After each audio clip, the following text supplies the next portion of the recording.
Good morning students, welcome to OME 309 class.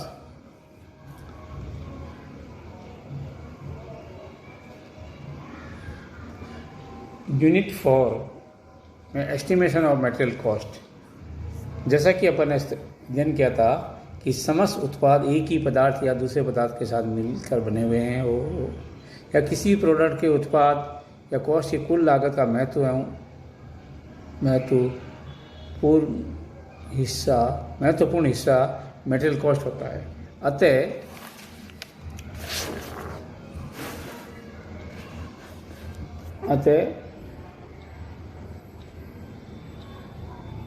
Material cost को अत्यंत सावधानी पूर्वक एवं परिशुद्धतापूर्वक ज्ञात करना आवश्यक होता है। मटेरियल कॉस्ट दो प्रकार की होती है, डायरेक्ट मटेरियल कॉस्ट और इनडायरेक्ट मटेरियल कॉस्ट। ये भी हमने पहले अध्ययन कर चुके हैं। इसके अंदर इन दोनों की लागत को इंक्लूड करते हैं। इसके अंदर स्क्रैप जो चिप्स फॉर्मेशन में हो या फ्लश के रूप में हो या गेट्स के रूप में हो या राइजर्स के रूप में हो या रिजेक्शन ऑफ प्रोडक्ट आदि किसी भी रूप में हो, उनकी लागत मूल्य को भी कंसिडर किया जाता है। स्क्रैप के कारण कौन कौन से हो सकते हैं? एक वर्ड आया है अपना स्क्रैप के कारण मेन रीज़न जो है ओवरसाइज मटेरियल। अगर हमने ओवरसाइज मटेरियल काम में ले लिया है या डिफेक्टिव मटेरियल काम में ले लिया है या equipment machines conditions are poor very old. जिस इक्विपमेंट को हम काम में ले रहे हैं वो बहुत ही पुअर क्वालिटी का या ओल्ड हो चुका है। डिफेक्टिव टूलिंग, अगर हमारा टूलिंग लेआउट है या टूलिंग जो टूल्स यूज़ कर रहे हैं वो डिफेक्टिव हो सकते हैं। इनएक्यूरेट गेजिंग, हमने मापने की प्रक्रिया या मापने वाले औजार जो है वो इनएक्यूरेट हो सकते हैं।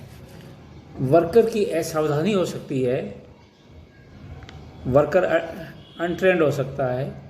सुपरवाइजर की असावधानी हो सकती है, लापरवाही हो सकती है।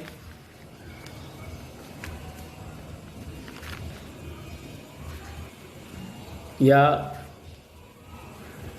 इंस्ट्रक्शन जो है वो फॉल्टी हो सकते हैं, या काम करने का जो तरीका है वो आपका दोषपूर्ण हो सकता है। अतः मटेरियल कॉस्ट को ज्ञात करने के लिए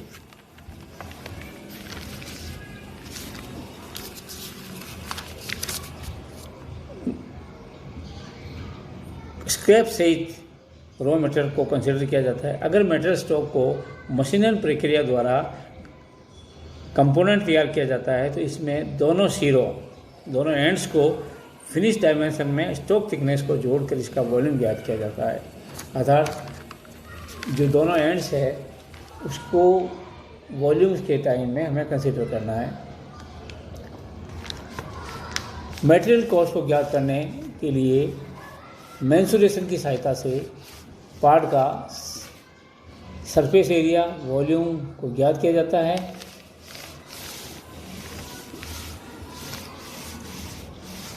उत्पाद तैयार करने हेतु निम्न प्रकार के मेटल्स का उपयोग किया जाता है। अब क्या एल्यूमिनियम है, ब्रास है, कॉपर है, गन मेटल है, iron, mild steel, alloy steel, zinc and it's alloy, magnesium and it's alloy, tin इत्यादि। मटेरियल निम्न रूपों में उपलब्ध हो सकता है। बार्स के रूप में उपलब्ध हो सकता है या बिलेट के रूप में हो सकता है या कोई अदर सेक्शंस के रूप में हो सकता है। ये हॉट रोल्ड हो सकता है, ब्राइट रोल्ड हो सकता है, ब्राइट ड्रॉन हो सकता है या एक्सट्रूडेड मटेरियल हो सकता है, या फिर कास्टिंग के रूप में हो सकता है या फिर फोर्जिंग के रूप में हो सकता है। मटेरियल विभिन्न प्रकार के क्रॉस सेक्शंस में उपलब्ध होते हैं। कुछ स्पेसिफाइड जो मटेरियल होते हैं उनके क्रॉस सेक्शन जो है वो उन कांटों में भी उपलब्ध होते हैं। जैसे फॉइल जिसकी थिकनेस 0.15 से और उससे कम है और चौड़ाई लगभग 150 mm है, उनको फॉइल कहा जाता है, फॉइल में उपलब्ध है। उसके बाद जैसे थिकनेस 0.15 से 10 mm तक बढ़ती है और चौड़ाई 400 mm तक होती है तो वो स्ट्रिप कहलाती है। और उतने ही साइज़ के अंदर 0.15 से 10 mm तक हो और 400 mm से अधिक हो उसकी चौड़ाई तो वो सीट के रूप में उपलब्ध होती है, सीट कहलाती है। और 10 mm से अधिक थिकनेस हो और जैसी आवश्यकता अनुसार जैसी चाहिए चौड़ाई जो है वो परिवर्तनशील है, उसको प्लेट कहते हैं। तो मटेरियल 4 फॉर्म में हो सकता है, फॉइल हो सकती है, स्ट्रिप हो सकती है, सीट होती है और प्लेट होती है। ये थिकनेस और चौड़ाई के हिसाब से है। Calculation of direct material cost procedure जो है,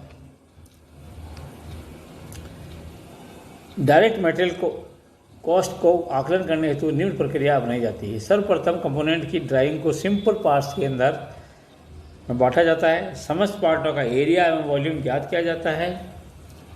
और तीसरा जो समस्त पार्टों के वॉल्यूम को जोड़कर टोटल वॉल्यूम ज्ञात किया जाता है। और इन स्मॉल जो फिलेट्स होते हैं ड्राइंग के अंदर, स्मॉल फिलेट्स या राउंडेड कॉर्नर है, उनको हमेशा नगण्य मानते हैं और स्क्रैप को हमेशा इसके अंदर ऐड किया जाता है। और 5वां बिंदु आता है टोटल वॉल्यूम ज्ञात करने होने के बाद, ये वॉल्यूम पश्चात होता है वो जो प्रत्येक भाग का वॉल्यूम निकालकर इस टोटल वॉल्यूम ज्ञात करते हैं। टोटल वॉल्यूम ज्ञात होने के पश्चात इसको डेंसिटी से मल्टीप्लाई करते हैं, डेंसिटी से मल्टीप्लाई करके इसका वेट निकाला जाता है। तो वेट बराबर total volume into density of material. Weight को प्रति भार इकाई दर से गुणा करके मटेरियल कॉस्ट को ज्ञात किया जाता है। इस प्रकार मटेरियल कॉस्ट जो है वॉल्यूम, पहले वॉल्यूम ज्ञात किया जाता है, वॉल्यूम ज्ञात होने के बाद डेंसिटी से वॉल्यूम मल्टीप्लाई करके उसका वेट ज्ञात किया जाता है और वेट को प्रति भार दर से गुणा करके उसकी कॉस्ट निकाली जाती है। इस प्रक्रिया से डायरेक्ट मटेरियल कॉस्ट को जो है गणना की जाती है। कुछ रेफरेंस के लिए कुछ मटेरियल की डेंसिटी जो है इस प्रकार है। एल्यूमिनियम की अगर एल्यूमिनियम की कास्टिंग है तो उसकी है 2.5 इंटू 10⁻⁻6 kg पर क्यूबिक मिलीमीटर। अगर रॉट एल्यूमिनियम है उसका है 2.7 इंटू 10⁻⁻6 kg पर mm³। ब्रास है तो 8.1, ब्रॉन्ज है तो 8.7, घन मेटल है तो 8.73, कॉपर है तो 8.7, 10⁻⁻6 सब में ही है, कॉमन है। आयरन है, अगर कास्ट आयरन है तो 7.2 इंटू 10⁻⁻6, रॉट आयरन है तो 7.7 इंटू 10⁻⁻6, माइल्ड स्टील है तो 7.2 इंटू 10⁻⁻6, जिंक कास्टिंग है तो 7.2 इंटू 6.87 इंटू 10⁻6 kg पर mm³। अगर कास्टिंग है उसकी जस्ते की तो 6.87 इंटू 10⁻6 kg पर mm³ है। अगर रॉट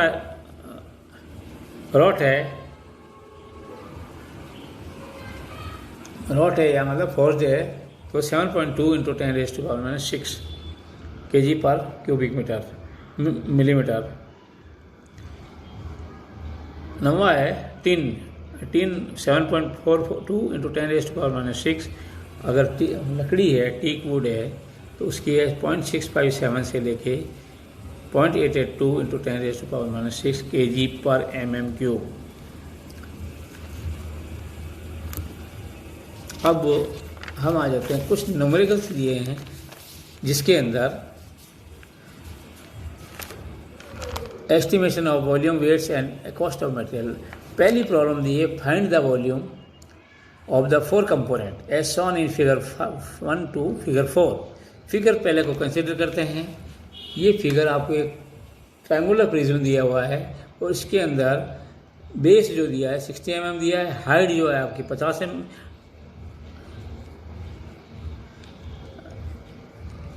ट्रायंगल की जो हाइट है वो आपकी 50 mm दी है और लंबाई आपकी 150 mm दी है।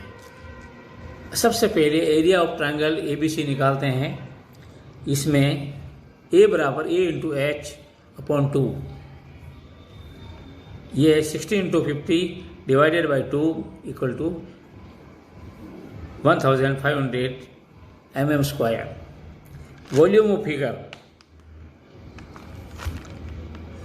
Area of triangle ABC into length of figure, A into L 1500 into 150, ये आएगी आपकी वैल्यू 225 इंटू 10⁻³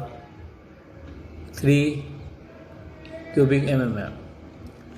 फिगर जो है वो आपका एक हॉलो सिलेंडर है जिसके अंदर एक्सटर्नल डायमीटर है 90 mm, इंटरनल डायमीटर है उसका 50 mm, हाइट उसकी 120 mm। Area of figure 2, figure 2 का एरिया निकालने के लिए एरिया ऑफ फिगर 2, ये हॉलो सिलेंडर है और हॉलो सिलेंडर का एरिया निकालने के लिए फार्मूला जो है वो बनाया जाता है π/4 d² minus small d²। π/4 external diameter square minus internal diameter square, π/4 90 square minus 50 square. अब इसको सॉल्व आउट करेंगे तो ये आएगा 1400 पाई mm स्क्वायर। इसकी वैल्यू आएगी, हॉलो सिलेंडर का एरिया आएगा 4398.23 mm स्क्वायर।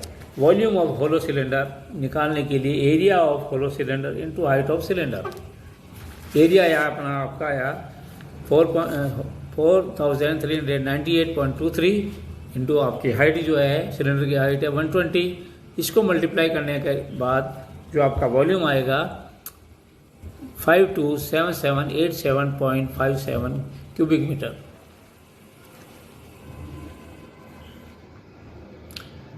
अब फिगर C कंसीडर करें। ये दो आयत से मिलके बने हुए हैं, दो आयत से बनके एक एल शेप का जॉब है। इसमें दोनों को अलग अलग दो आयत में बांट देते हैं, area of section rectangle ABCD और एरिया ऑफ सेक्शन BPRQ। पहले A1 निकालेंगे, this is 10 into 25 250 mm square, और एरिया जो है A2 है वो है आपका 115 into 8, this is 920 mm square. Total area जो है A A1 प्लस A2, ये आया आपका A1 आपका 250 है और A2 जो है आपका 920 है, तो टोटल एरिया आया 1170 mm स्क्वायर। तो वॉल्यूम ऑफ फिगर जो आया है, हाइट आपकी है या लेंथ जो आप है आपकी 320 mm, 1170 इंटू 33320, इनको कैलकुलेट करने के बाद में एरिया आएगा 374400 क्यूबिक mm। फिगर 4 लेते हैं अपन, फिगर 4 लेते हैं। ये इसके अंदर हमारा 3 सेक्शन है। पहले दो फिगर 3 में 2 सेक्शन आए थे, फिगर 4 में हम 3 सेक्शन करें। सारी डायमेंशन जो है mm में चित्रानुसार इसको दिखाया गया है। इसको हम डिवाइड करते हैं सबसे पहले 3 भागों में, भाग 1, भाग 2, भाग 3। डिवाइड दी, इसमें V नोच है, 3 क्या है, V नोच है, तो divide the figure into 3 section.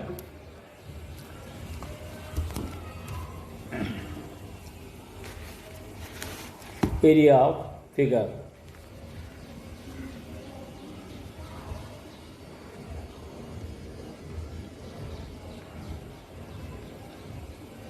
ठीक है। Area of figure A1 plus A2 plus A3।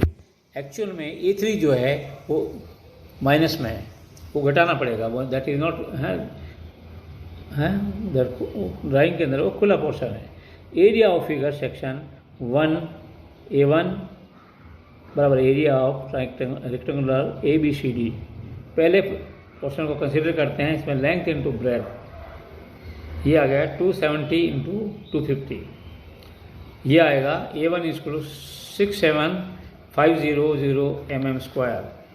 अब सेकंड आ जाता है, सेमी जो है वो सेकंड जो सेक्शन है वो आपका सेमी सर्कल है, जिसको हमने BCR से इंडिकेट किया है। इसको area of circle divided by 2, complete area circle का निकाल कर उसमें 2 का भाग देने से सेमी सर्कल का आ जाएगा। तो A2 equal to π/4 d²/2।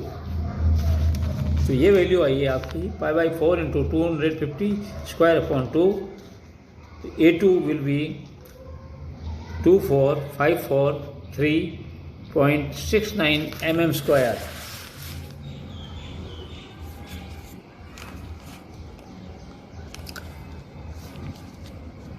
Now area of triangle OPQ A3 equal to half base into height,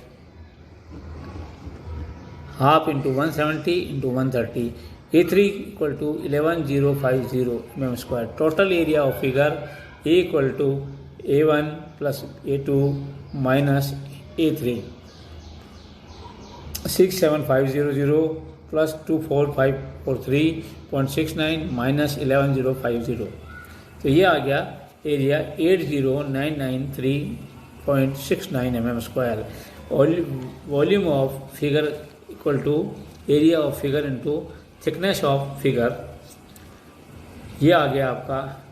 thickness जो है आपकी इसकी 12 mm मोटाई है, तो 80,093.69 to 12। तो वॉल्यूम जो है ये आया है 971924.28 क्यूबिक मिलीमीटर। इस प्रकार से हमने 4 प्रकार के फिगर को कंसिडर किया। सिंपल फिगर लिया है, 2 फिगर हमने सिंपल प्रकार के लिए हैं, ठीक है। पहला एक सॉलिड लिया है, सॉलिड प्रिज्म लिया, दूसरा एक होलो फिगर लिया है, तीसरा जो दो पार्ट का कॉम्बिनेशन लिया है, तीसरा जो है चौथा जो फिगर लिया है हमने वो ऐसा फिगर लिया है जिसके अंदर 3 पार्ट कंपोज हो रखे हैं। इस प्रकार से हम प्रत्येक का एरिया निकालेंगे, एरिया से हम वॉल्यूम निकालेंगे, वॉल्यूम निकाल के उसको वेट निकालेंगे, मतलब वॉल्यूम निकाल के उसको डेंसिटी से मल्टीप्लाई करके वेट निकालेंगे, वेट से हम प्रति भार जो है रेट के हिसाब से उसकी दर को कैलकुलेट कर सकते हैं। Thank you. आज के लिए इतना पर्याप्त है।